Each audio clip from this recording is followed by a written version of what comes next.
गुरुमुख के मन सदा खुशी, नित सेवा भक्ति की प्यास, मन मुख रहे नित झोरता, मन विषयन की आस, मन मुख रहे नित झोरता, मन विषयन की आस। बोलो जयकारा, बोल मेरे श्री गुरु महाराज की जय। गुरुमुखों, महापुरुष फरमाते हैं कि गुरुमुख के मन सदा खुशी, नित्य सेवा भक्ति की प्यास। असल में सच्चा गुरुमुख वो ही है जिसके मन में सदा ही खुशी है। अपने इष्ट देव को प्राप्त करने के बाद कोई भी दुख उसके मन में ना हो।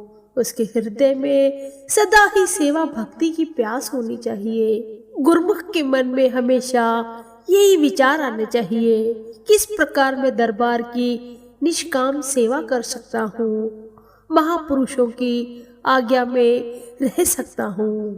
गुरुमुखों, उसी गुरुमुख को सच्ची खुशी मिलती है, क्योंकि मनमुख जो है विषय वासना के अधीन होकर कभी भी स्थिर नहीं रहता, ना ही उसका चित्त स्थिर रहता है, ना ही उसके पैर एक जगह टिकते हैं, क्योंकि वह विषय वासनाओं में ऐसा भटक जाता है कि उसे सच्चे और झूठे की सुध बुध ही नहीं रहती। इसीलिए महापुरुष गुरुमुखों को बार बार चिताते हैं कि गुरुमुखों उठो, जागो। भक्ति मार्ग में सेवक के लिए प्रमाद व आलस्य उचित नहीं है। जो समय को नादानीवश सोकर बिता देते हैं वे अपना भारी नुकसान कर लेते हैं। जो जागते रहते हैं तो वे अपना कल्याण कर लेते हैं और दूसरों को जागृत कर उन्हें भी सचेत कर देते हैं। इसीलिए सेवक का परम धर्म कर्तव्य यही है कि उसे हमेशा ही सचेत रहना चाहिए, जागृत अवस्था में रहना चाहिए। आलस्य को छोड़कर सदैव नियमों में तत्पर रहे। भक्ति के सभी नियमों को पूर्ण तौर से निभाता है, वही गुरुमुख प्रसन्न चित्त रहता है और अपने इष्ट देव की प्रसन्नता को भी प्राप्त करता है। एक समय की बात है, श्री तृतीय पातशाही जी, श्री गुरु महाराज जी, गुरु अमरदास जी अपनी निगरानी में बावली का निर्माण कार्य करवा रहे थे। इनकी कार सेवा में बहुत सिख सेवक काम में लग गए। इन्हीं के साथ श्री गुरु रामदास जी भी टोकरी उठाकर मिट्टी ढोते रहे। लाहौर की संगत हरिद्वार कुंभ मेले में जाती हुई गोविंदवाल के पतन पर आकर रुकी।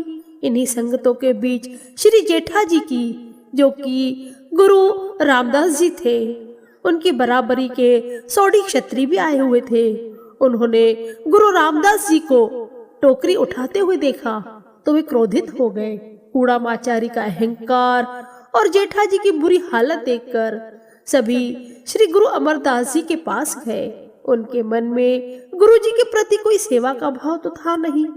वे गुरु जी से कहने लगे, जवाही से मजदूरों वाला काम करवाते हो, ये ऊंची कुल का बालक है, आपने इसे निकृष्ट कार्य पर लगाया हुआ है, हमें हमारे रिश्तेदार क्या कहेंगे। ऐसी बात सुनकर गुरु रामदास जी ने अपने दोनों हाथ जोड़ लिए।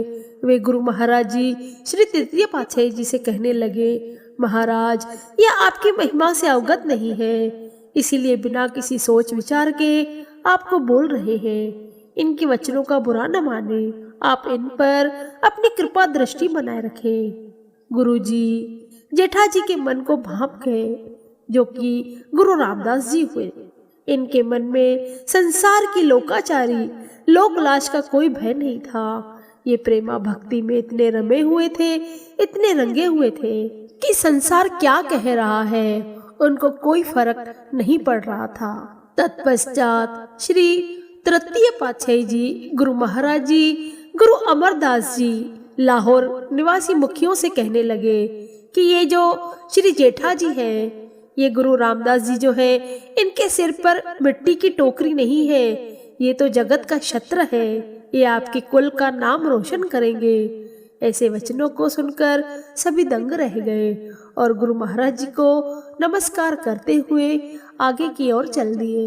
हकीकत में गुरुमुखों, महापुरुषों के भी वचन है, दृढ़ विश्वास, श्रद्धा और प्रेम ही प्रेमी की पूंजी होती है। यद्यपि वे इन्हें संभाल कर रखेंगे तो बाहरी नेत्रों से और अंतर्मन से इसी स्वरूप को सामने पाएंगे। गुरुमुखों, पंचम महाप्रभु जी जब भी बेंगलोर आश्रम पर कृपा फरमाते, कुछ प्रेमी अपने नए बने हुए बंगले अथवा कई प्रेमी अपनी फैक्ट्री आदि में पधारने के लिए महाप्रभु जी से विनय करते। महाप्रभु जी समय समय पर वहां विराजमान होकर उनकी हार्दिक अभिलाषा को पूर्ण करते। उस समय जिस भी ग्रह को पवित्र करते, उस परिवार की प्रसन्नता का ठिकाना न होता। आत्मा आनंद में विभोर सभी के चेहरों पर विलक्षण मस्ती छा जाती। महाप्रभु जी के नूरानी तेज को निरख कर उन्हें ऐसा प्रतीत होता कि निराकार प्रभु साकार रूप में उनके ग्रह में पधारे हैं। पंचम महाप्रभु जी भक्त दरियाई लाल जी के सुपुत्र के घर का शुभ मुहूर्त करने के लिए आश्रम से कुछ प्रेमियों के साथ वहां पधारे। उन प्रेमियों ने फूलों और बेलों से महाप्रभु जी के कमरे को इस प्रकार सुसज्जित किया था कि ऐसा लगता था मानो वे फूल और बेलों से बने हुए कमरे हैं और इसमें दीवारें और छत तो है ही नहीं। चारों ओर उस कमरे में फूलों की महक और सुंदरता अद्भुत रंग बिखेर रही थी। ढोल नगाड़े एवं सुस्वागतम के मधुर संगीतों से मंद मंद मुस्कुराते हुए मुख्य द्वार पर रिबन काटा। दोनों ओर से पंक्ति में खड़े हुए प्रेमी जनों ने इस प्रकार पुष्प वृष्टि की जैसे कि नभ से फूल बरस रहे हो। सबने गदगद हृदय से इस मनोहारी श्री दर्शन की छवि को निहारा। पंचम महाप्रभु जी ने सर्वप्रथम उनके श्री मंदिर में प्रवेश किया और पुनः पुष्प सुसज्जित कमरे में विराजमान हुए। महाप्रभु जी ने फरमाया, प्रेमी, यह एक कमरा है या कि स्वर्ग से उतरे हुए पुष्पों की सुवासित महक से महकता उद्यान? यह पुष्प और बेले क्या है? उस प्रेमी ने उत्तर दिया, प्रभो, यह आपके द्वारा हमारे दिलों में उत्पन्न किया प्रेम का उपहार है। आप यही हम पर कृपा करें कि हम आपके ध्यान में सदा इस प्रेम को संजोए रखें, सर्वदा आपको इसी प्रकार अपने इन नैनों में निरखते रहें। गुरुमुखों, महापुरुष जहाँ कहीं भी अपने चरण रज रखते हैं वहाँ पर तो स्वर्ग वैसे ही झलकता है। ये तो गुरुमुख प्रेमियों का प्रेम था जो श्री महाप्रभु जी ने स्वीकार किया।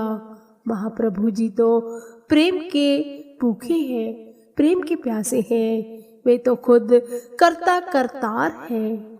वे तो पल पल केवल भक्तों का मान बढ़ाते हैं। उन्हें प्रसन्न रखने के लिए, उन्हें खुश करने के लिए ऐसी रचना रचाते हैं। गुरुमुखों का भी यही फर्ज है कि एक शिष्य बनकर गुरु आज्ञा में, गुरु सेवा में तत्पर रहे।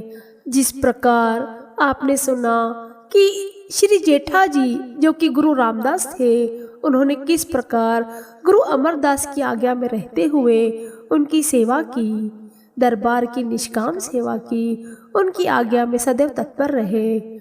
महाप्रभु जी भी हमेशा ही अपने श्री परमहंस दाता दीन दयाल जी महाप्रभु जी के श्री चरणों में सदैव तत्पर रहे। और हमें भी यही शिक्षा मिलती है कि हम भी अपने इष्ट देव महाप्रभु जी की आज्ञा में रहते हुए अपने जीवन को सफल बनाएं, अपने जीवन को खुशियों से सराबोर करें और महापुरुषों की प्रसन्नता को प्राप्त करें। बोलो जयकारा बोल मेरे श्री गुरु महाराज की जय।